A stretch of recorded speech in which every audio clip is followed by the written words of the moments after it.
Hello, I'm Henry, and I like history. Especially the kind that starts with something harmless.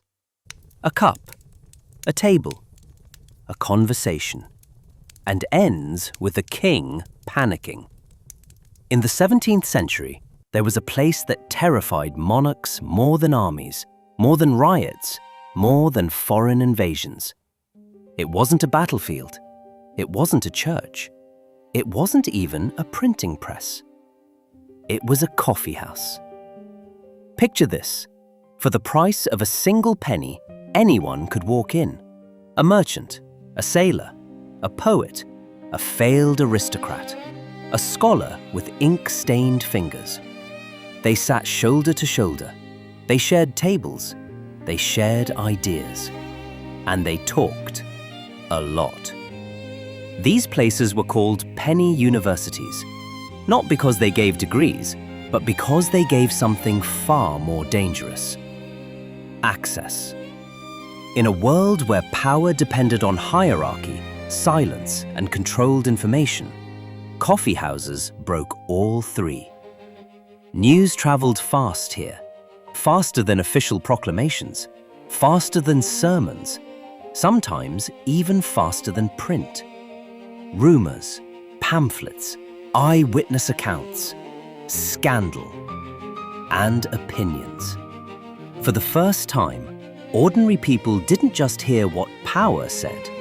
They discussed it, they questioned it, they laughed at it, and kings noticed. In England, King Charles II watched this unfold with a very specific memory in mind: his father's. Charles I had been questioned, mocked, challenged, and eventually beheaded. Not long after taverns, pamphlets, and public debates had done their work. So when Charles II looked at coffee houses, he didn't see caffeine. He saw a rehearsal. In 1675, he issued a proclamation. All coffee houses were to be shut down. They were, he said, places where divers false, malicious, and scandalous reports are devised and spread abroad. In other words, people were talking. The backlash was immediate.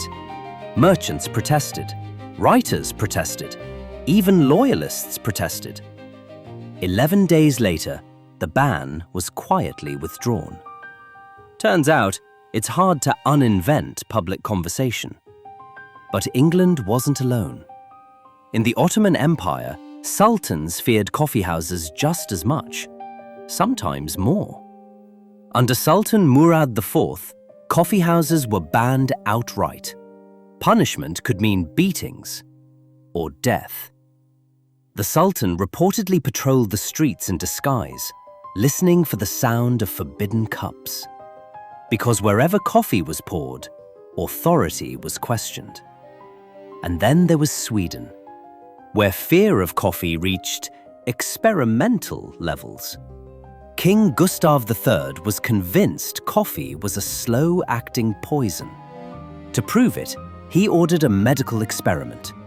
Identical twins, one forced to drink coffee every day, the other tea. Doctors assigned to observe them for life. The king was assassinated first. The doctors died next. The coffee drinker lived the longest. History can be uncooperative like that. But the fear went deeper than health. Coffee was accused of drying the body, weakening men, ruining morals. In London, women even published a petition claiming coffee made their husbands impotent. Nothing panics a society faster than a threat to masculinity. And yet, coffee houses didn't fall because kings finally won. They faded because the world changed. By the 18th century, many coffee houses became private clubs, exclusive, expensive, safe. The dangerous mixing of classes disappeared. Newspapers rose. Mail delivery followed.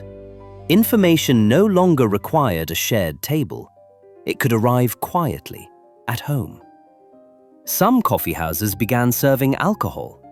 They became taverns, louder, messier, less thoughtful. And in Britain, tea took over, a drink meant for the home, for privacy, for control. Governments adapted. Instead of banning coffeehouses, they licensed them, taxed them, profited from them.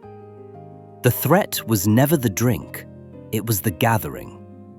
Coffeehouses terrified kings because they proved something simple. Power weakens when people think together. History isn't always about wars and crowns. Sometimes it's about tables and chairs, and what happens when ordinary people are allowed to speak freely, in public, with nothing more dangerous than a cup in their hands. Thanks for listening tonight. I'm Henry, and I'll see you in the next story.